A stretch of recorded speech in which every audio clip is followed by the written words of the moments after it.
Welcome to the Red Letters Podcast. In this podcast, we will explore topics that can be life-transforming while delivering a message of hope.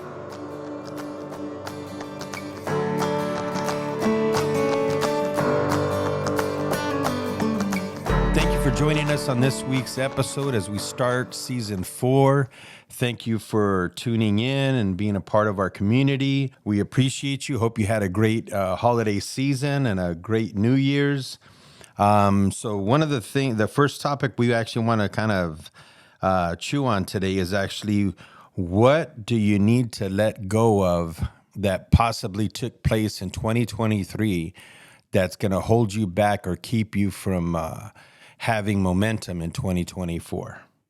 One of the things that I not so much to dive into it, but maybe another way to look at it is, lately I've been hearing a lot of people, especially in the fitness industry, big shout out to Jarik, but talking about that it's separation season. And so that word kind of stuck with me probably for the last 3-4 weeks as I'm going through the holidays and trying to just start anticipating what 2024 is going to look like.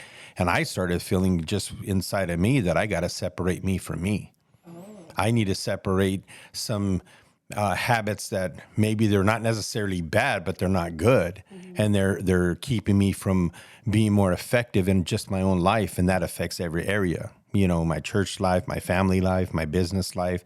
So I think for me, it's separation time, separation season, if you will, looking at the transition going from 2023 to 2024. So maybe that's another way you could look at that as we dive into this topic. Separating yourself from yourself. What do you mean, Tony? I know it sounds a little weird, like if you have a dual personality. Yeah, like what's going on here? Yeah. But more just like sometimes we think that doing the same thing, like that insanity statement, we're doing the same thing but expecting different results. Right. That's kind of what I'm looking at. But I think that there's things, maybe like even time management. Me and my wife were just talking about that yesterday. But like even how I manage my time, that, you know what, I really maybe need to start getting up a little bit earlier to add more time to my life. Instead of, waking up at, let's just say 7 or 8, maybe I start getting up at 5 or 6 and start using that time to better start my day.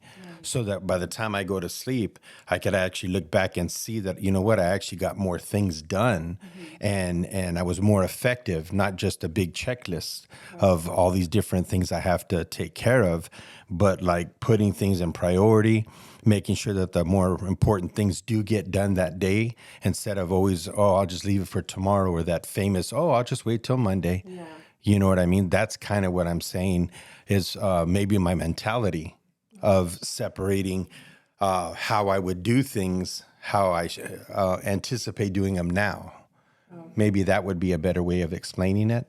I think for me, I think this year, I think a lot of distractions. Like I think going along those lines of separation, I feel like for me, a lot of it, what holds me back is like distractions. I usually have I feel like I'm always keeping my mind busy with something rather than sitting quiet. I feel like, and I know that it's hard for a lot of people to sit quiet, whether it's in prayer, whether it's in reading. I feel like I'm always having my mind busy.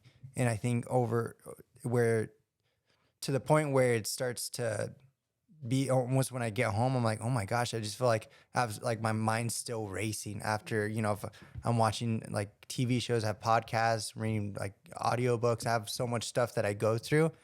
And I feel like not all of it's benefiting me.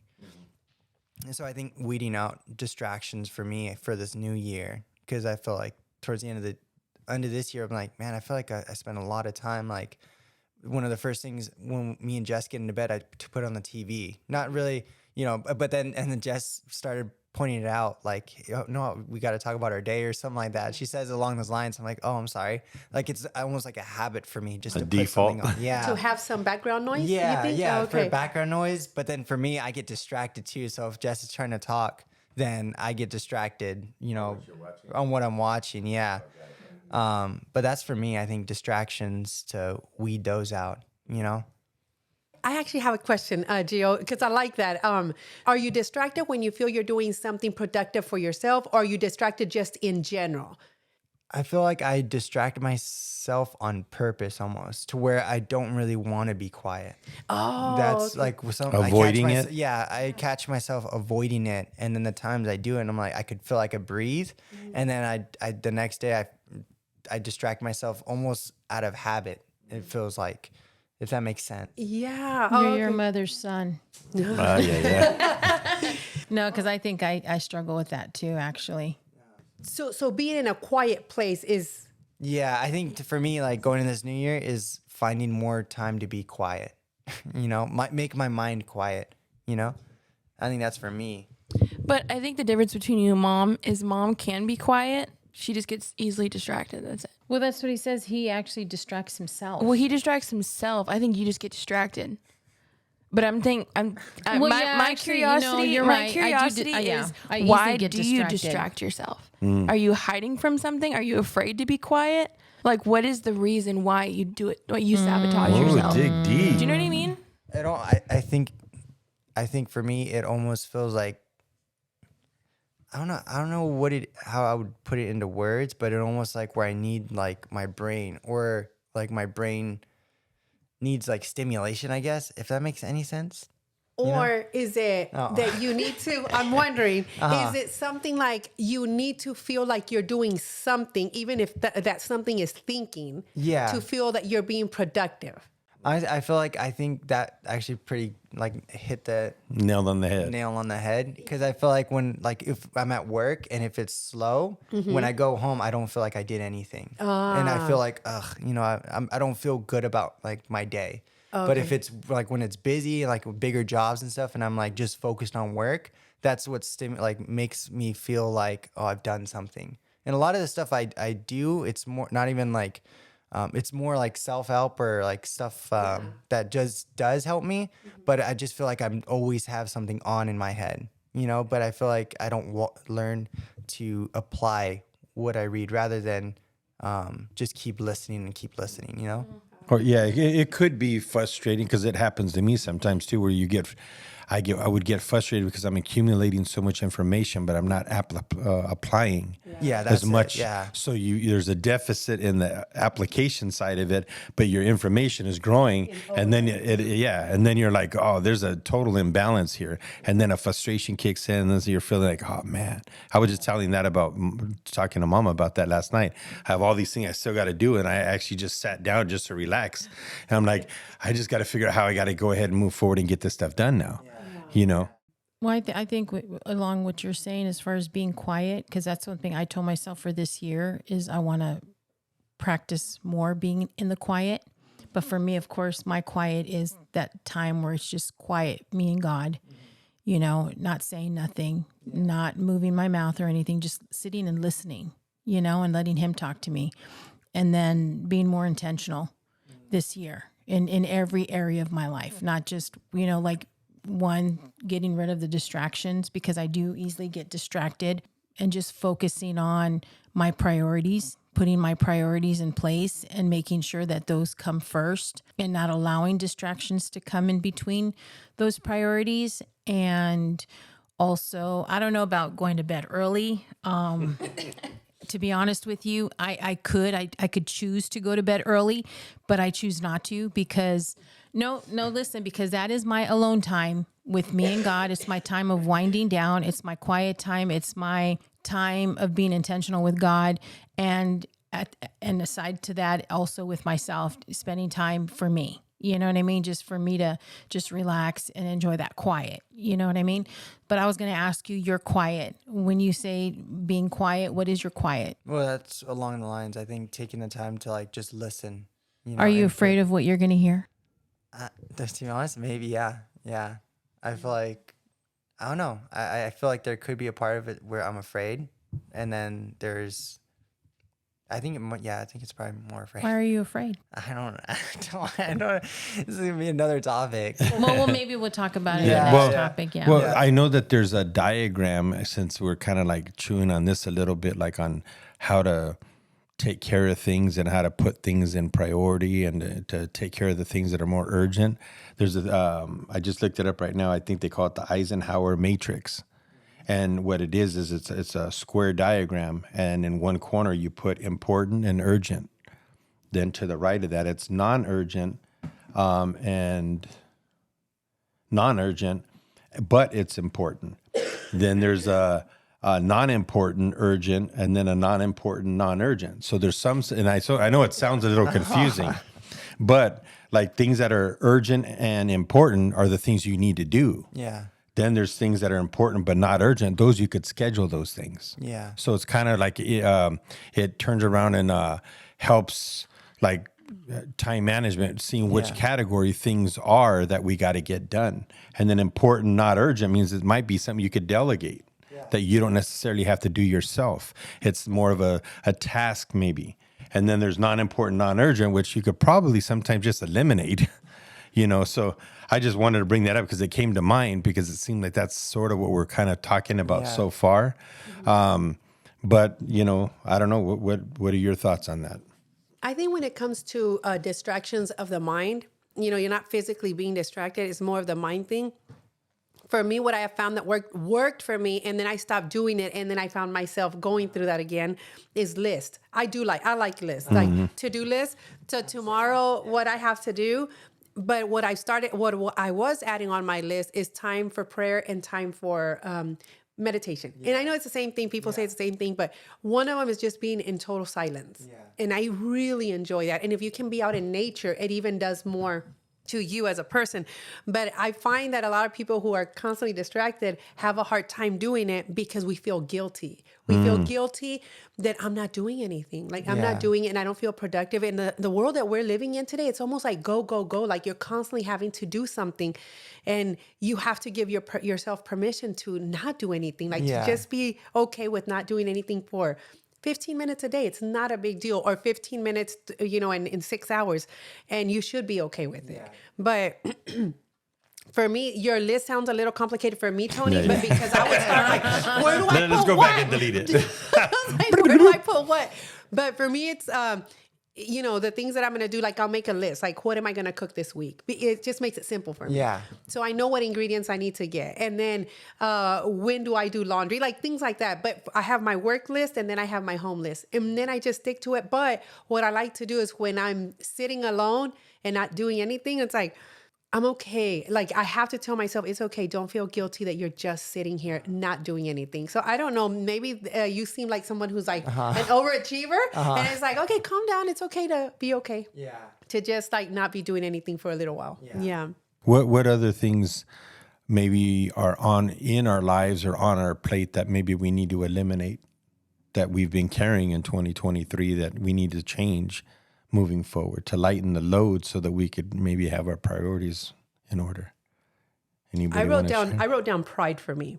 And it's not like the type of pride that, I'm better than somebody. No, it's more like a pride of don't be so quick when someone doesn't talk about, their walk with God or that they don't go to church, not to be so quick to be like, well, you're in the wrong. And I don't say it like that, but I know that what I'm saying is sending that message, and it's not fair to that person. And I think that on my side, it's a type of pride because I'm doing it, but it's not fair to the other individual. And that's something that I want to hopefully leave in 2023 and have a softer, more way of doing it and say, inviting people to church without putting that guilt on them or making them feel like, well, maybe this is why this is going on in your life. Because I have a habit of doing it in a way where it's passive aggressive and not acting like it is. And it's like, I know people get it. And, I shouldn't do that. It's just love people and let that pride go. So for me, it's more, because I do it to my husband too. Like, well, if you read the Bible more, it's like, or if you did this and, or if you sat down and prayed a little more. And he's like, babe, I do. And it's like, I know for me, that's pride and it's not right. It's not right. So I do want to, I hope to leave that behind. I have a whole list. Is that kind of like a hashtag control, not control? Yes. Yes. So I am working on, that's one of the things that I really want to work on. Yeah. Yeah. Actually, just by you bringing that up, it almost sounds like, even like how we view things and communicate, like changing the filters we use. Oh, yeah. Mhm. That's probably, Well, I think now you're talking about filters. I would say loving people through the eyes of Jesus and loving them where they're at, and not being quick to get them to our level, right, of where you want them to be or expect them to be, but meeting them where they're at and being patient with them and just being the example versus the voice. You know, and I think that's a form of even, being quiet, but having influence with your walk. yeah, that could be like along the lines of relinquishing what you think you have control over. Oh, yeah. Yeah. That's a good it's way to look at it. surrendering, really, Yeah, because just being a vessel. yeah, because at the end of the Fully day, surrendered. you can't control the other person. So I No. think if you put aside the expectation and just leave it in the department of hope, Yeah. it might work better for you. Yeah. And then you won't get angry. You won't be upset if they don't follow through and they don't do it because you already know and you're okay with it. It's in there. It's in God's timing, not our timing. I think God. I believe there's a verse. I'd have to look it up, but where it says that everybody, God has an appointed time for everybody. Ecclesiastes. Okay. Well, anyways. The other one I wanted to talk about was old accomplishments. Like whatever it is that that's you good. accomplished, it's like, okay, we can't stay there. Like we can't, there's more. Obviously, if God gave us another day, he has given us another opportunity. So there's more room to grow. But a lot of us stay in our old accomplishment because, I got this job and it's the best job, or I was able to write this paper and it was the best paper, but we don't move from there anymore. So it's like understanding that was an accomplishment for 2023. 2024, I'm expecting more from myself, and I know that others are expecting more from me. So I don't know if you have anything to say on that, Tony, but That's really good. I know they say that a lot of times our biggest enemies are our past accomplishments. So it's another way of saying the same thing, that we look at our old accomplishments and think that was good enough, and we brag about it for not even just 2023. I know people that are bragging 5-10 years that it was that long ago, and they're still like, that's the biggest thing they could brag about. And it's actually a sad thing because they're snitching on themselves that they ain't got no victory since then, or if they did, they don't value it or esteem it to that level. So I think that's an amazing thing to do, is to turn around and think, okay, and I think at the end of the day, we need to be doing it ultimately for us, even though other people might expect from it it, and or benefit from it. But I think really we have to be doing what we do in every area, your walk with God, your work, your business, whatever it is, your family life, your relationships. We all have to bring our best to the table because we choose to, not because we have this checklist of performance that we have to do because somebody's looking over our shoulder, whether it's a husband, wife, a pastor, your boss, your adult children especially. I think that's a really good way to kind of make sure that we have the right motivation moving forward, because we want to make our life count. Yes, exactly. Okay, so I'm going to go ahead and throw this one out there. Unforgiveness. Ooh, that's a good That's also another one that I say, you know what? I think every new year, it should be like every new day. Like every new day should start with that. Whatever I was holding on to on anyone, or if I have any unforgiveness for anyone, I'm gonna start today fresh, and I'm gonna let it go. But that means we really, really let it go. That doesn't mean we bring it up at the first moment that someone makes us mad, or that same person says something, and now again we're angry at them because this is the way that they are. So it's like unforgiveness is like looking at them through a new lens. It's like, I know people say, I've heard this, when they say, well, that's just the way they are. Well, then I have to have a different approach to it. And maybe my approach can break down just the way they are, and they can become a different person. I don't know. But we have to become different in order to receive different from somebody else. So unforgiveness for me is something that we shouldn't just do at the beginning of the year. It's something we should do every single morning when we get up. It's like, forgive those that hurt us, and also learn to forgive ourselves for whatever we did wrong and whatever we weren't able to do the day before. You know what? I'm going to bring up a question because I've heard it many times, and you had just shared it right now. And I battled with my answer for this. Many times I know we say that we need to forgive the other person or somebody who has hurt us. That I totally understand. But here's where I'm not quite sure what the answer is. And again, like I debated this in my head, and I've even said this, that we need to be able to forgive ourselves. Yes. But I don't find that in the Bible. And I've heard some people say that you need to do that, and some people say that you need to do it. Some people say no, you don't need to. And I used to tell people that, and just to kind of poke at that question, my answer now has kind of changed. I'm not so quick to say that we need to forgive ourselves. I think once we do that, I think we're erasing the whole faith walk with God and the trust in Him and our identity in Him, because there's nowhere I've ever heard Jesus tell somebody, forgive yourself, or anybody. And Jesus's words are the highest level of importance within the Bible.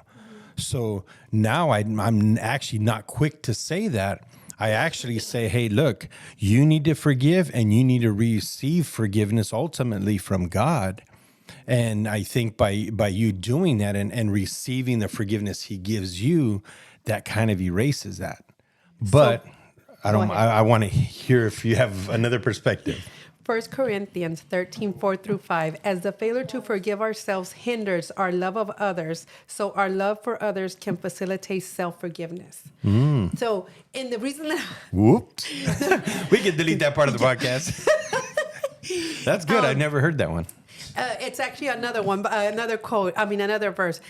And in order to love others, you need to love yourself first. And if you can't find how to love and accept yourself, how can you say yourself, like, this is me. I have to deal with this every day. I have to wake up with this, and I can't stand me. And yet I'm going to look at another individual and say, hey, how are you? You're good like this. I want to motivate you. And how do you do that when you can't love yourself? And I believe that's the same thing with forgiveness. If you can't forgive yourself, how are you preaching and teaching others to forgive others when you can't even bring that forgiveness upon yourself and say, I messed up and I now forgive myself because God in heaven has forgiven me?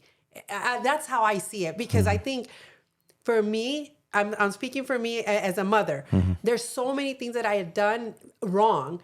And sometimes I sit back, and those are things that I would sit there and kind of like, ugh, and I couldn't move past it. Like, my life reflected all of that, because why did I spank? Why did I call them out of their name? Like, I couldn't let that go. And when I found forgiveness for myself, I understood that I was a broken person. Like, I was so broken and I didn't know any better. But when I knew better and I got to forgive myself, I don't do those things anymore. And I've apologized to my boys, and I'm a better person because of it. But so I think forgiveness is something that I think it just lives in the soul, and we need to let it go for ourselves. No, I believe 100% forgiveness is super important, above probably most things, because it keeps our walk in life and our walk with God on the straight and narrow.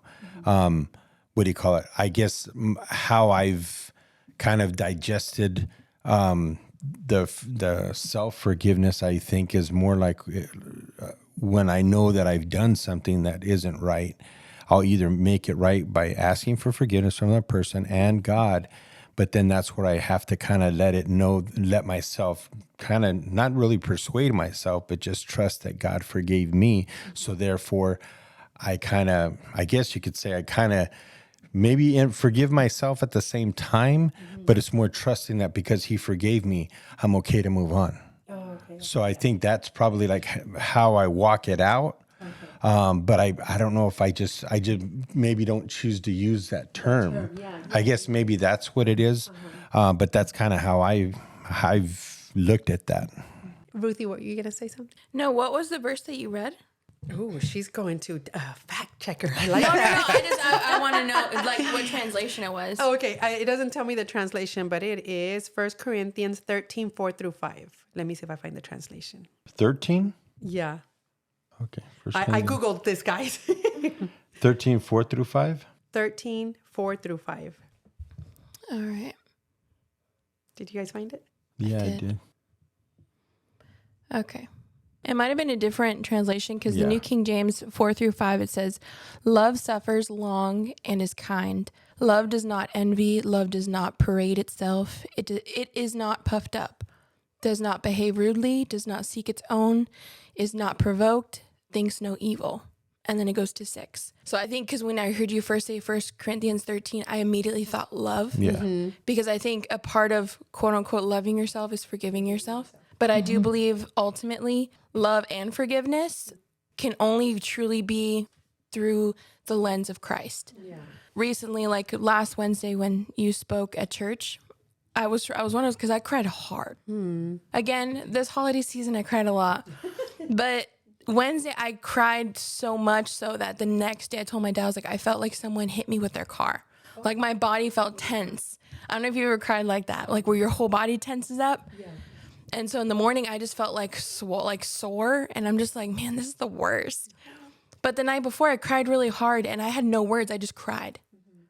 And then the next couple of days, I was like, why was I crying so hard, Lord? Like, there's nothing specific, but it was like a multitude of things that were just kind of flooding me at once.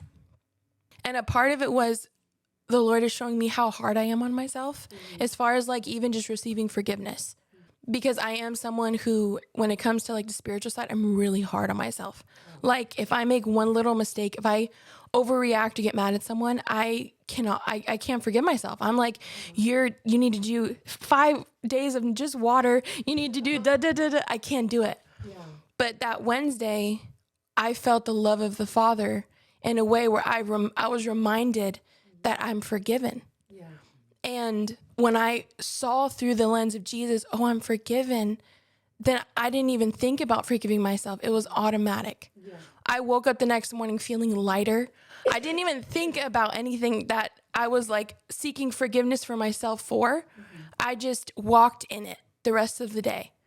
And it came with the Lord reminding me that I was forgiven. Yes. And that's how I forgive myself, if that makes sense. Oh, no, that totally makes sense. And I think when you have a relationship with God, and this is why we do these topics, because there's people that don't.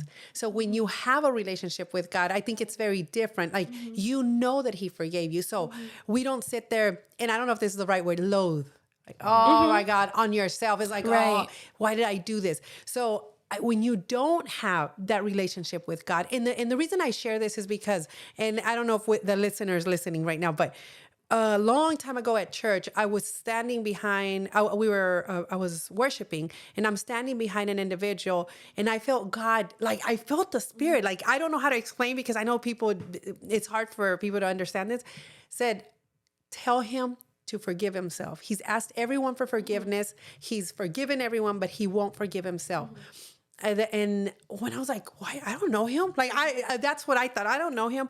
And when I leaned in, I talked to his wife first, and then we started talking, and I said those words, and he broke down. He broke down and he said, I don't know how to forgive myself because of everything that I've done. See, he didn't have a relationship with Christ. He was establishing a relationship. So he needed to have the okay of, it's okay for you to forgive yourself now. And that's where I come from. And when that happened, it impacted me so much because I didn't know that I hadn't forgiven myself. And I was like, oh, this is important too. Like I'm trying to establish a relationship with God, but not realizing that I'm holding on to all these things because I feel good holding on to him, because if I let him go, to me, it meant I didn't do it. No, you did do them. And God has forgiven you for it. Now forgive yourself. But that comes, the way that you said it, I love it, because that comes through a relationship with Christ. You know you did something wrong, and immediately you're like, oh, you said something, and immediately it's like, oh, I shouldn't have done that. Oh, your heart knows, and then God feels it's like, okay, you're forgiven, and we know how to move on. But for an individual who's struggling with that relationship is also going to struggle with self-forgiveness. Yeah. I think of the woman who was caught in adultery, and they're like, okay, don't laugh, Gio. No, because we were listening to something about it, but I'm thinking of her because the men who wanted to stone her were like, okay, Jesus, what do you say? And then Jesus tells them, okay, whoever's without sin casts his first stone. And then afterwards, he's the one who tells her, where are your accusers now? Like Jesus, the one who could accuse her, said, I'm not accusing you. He's like, get up, sin no more. So it's like the only person we should ever be seeking forgiveness from is the Lord. And when you do that, you're not going to think about forgiving yourself. You're just going to remember, oh, I'm loved and forgiven, and you walk in that. And you walk in that. I love that. Yes. No, I was thinking guilt and condemnation, they come from man and they come from the enemy.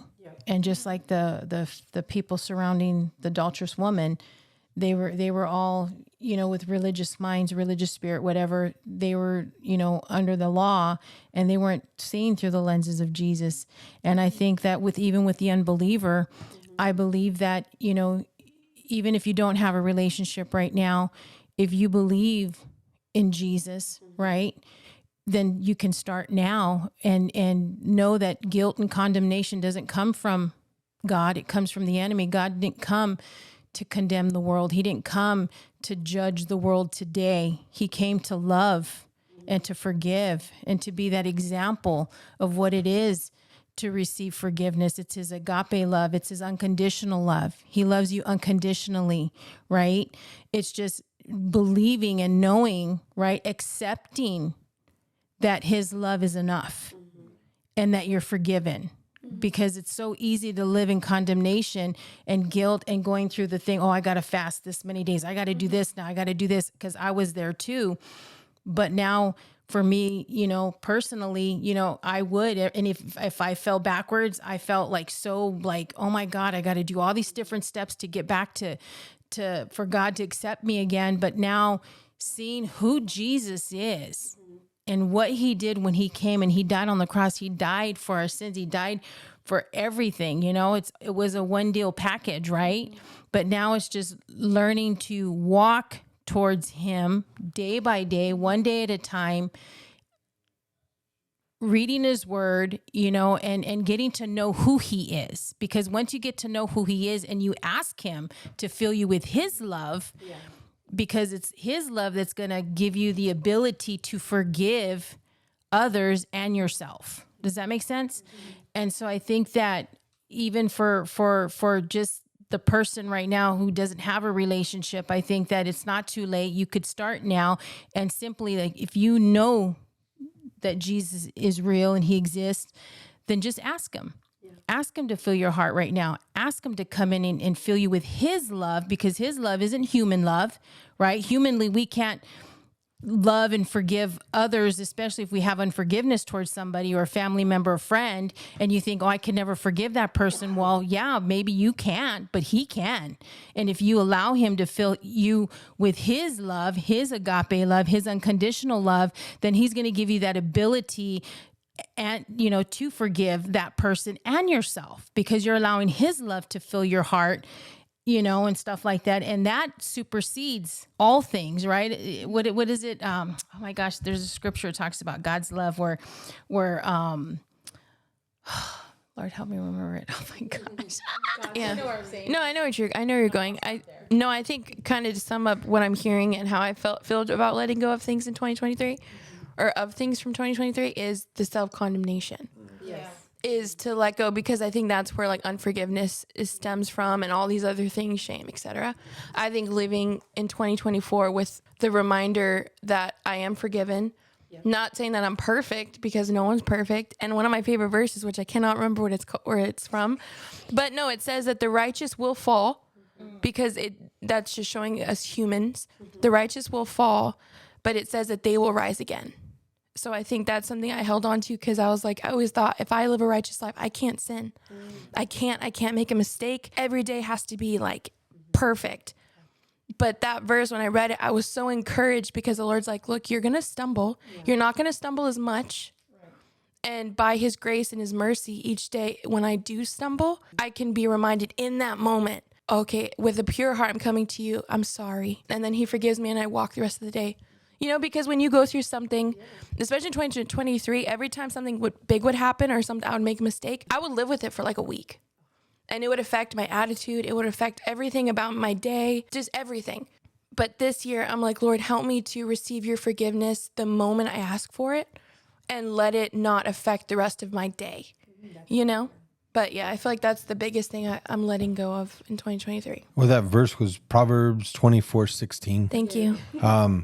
And I think it's weird that we were talking about what we need to let go in 2023 to get it, start a positive 2024, or to have momentum and how we're living our life, how we end up parking in the topic of forgiveness. So I think if one, you don't have a relationship with God, you need to ask him to forgive you. Otherwise, you're just going to keep carrying this heavy load, and it just gets, just FYI, it gets heavier. And if you have a relationship with God, that maybe you weren't the best steward of your life in 2023. Maybe you actually need to just ask God to forgive you and start listening to his voice and what he's asking you to do by spending time with him, so that you can have a productive and look back at the end of 2024 like, man, I did not think I was going to be able to do all that took place and what I was able to do, but it was God's hand on my life because I stuck close to him this year. And I think that's something that we could always keep in mind moving forward, especially on this topic. But one of the things that I just felt God kind of lay on my heart right now is that when we come to him and we ask him to forgive us, our biggest, the enemy is they say he's the accuser of the brethren and all that, and points the finger and condemns you and all that. But the opposite of that, and a struggle I know that many believers have, is accepting it. We have the hardest time accepting 100%. his forgiveness. And I think if we could learn to accept what he says, and what he says voids any other voice, my God, you won't have to carry that weight for that week, like you were mentioning, Ruth, or anything else. But the word accepted is that God's looking at you face to face, eye to eye, and he's saying, I accept you. But will you believe that? Will I believe that? Acceptance is probably one word that we can't close this episode out without bringing up. Acceptance. Any good father accepts his kids. Well, no matter what function they're in, no matter what season they're in, no matter how dirty they are, we have to understand that he's already accepted us.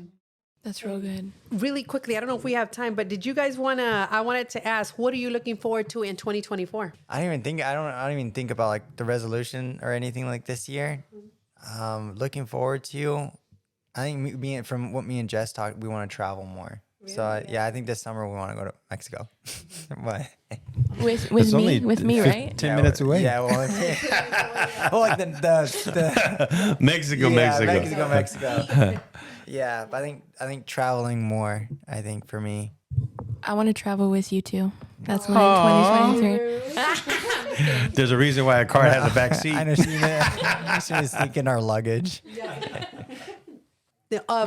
For me, I didn't think about it until we were doing this episode, but I actually, we did this last year at church, and I want to do it again this year for me, because I think I need a lot of it, but putting God first in everything. I do want to I don't want to go to Mexico, but I do want to travel, not far, just within California. I don't like Driving far distance. places. But for me, like putting God first above everything and in front of everything. I want to do that this year. I really want to be intentional. Like, for example, I want to take this trip. What do you think? I want to do stuff like that. Or, God, this is something that I've been struggling with, guys, and I'm going to put it out there because I do it all the time at church, but the tithing. I kind of like backslid, if you will, because I was like, I know. I was like, I'm always up there doing the tithing, and then sometimes I go in and I forget, and I'm paying through Zelle. And I was like, oh. But I said, you know what? I want to be intentional. And this is the reason why. In 2017, when I tied the whole year, I went on several trips. It was an amazing year, and I never, ever needed money, ever. And it was like, I'm like, how did I? Because they give you what you pay, what your tithings are at the end of the year. And I'm like, how did I do this? And I was still able to manage to do this. It doesn't add up. With God, it doesn't add up. But if you trust him, and I'm not saying this because of the money. I'm not because of the money, but the relationships with my children, how I've come. The experiences you were able to have. Yeah. And how there is a strong bond between myself and my boys, myself and my husband, and how I've seen the change in all these years. So I said, this year, I'm going to be so intentional, and with everything. When I have a conversation with my sister, God, I want you to be part of that conversation. When I go to work and I'm with my, the foster kids that I work, God, I want you to be in the midst. I want to be intentional, asking him to be part of everything at all times, sitting down with a meal, like on my way here, God, I wanted to be so intentional. I want you to be part of this podcast, just everything. And I want to see how 2024 is going to end. Because I know if 2023 was good, I know 2024 is going to be great. So that's what I want to do. Yeah, that's me. I think for me,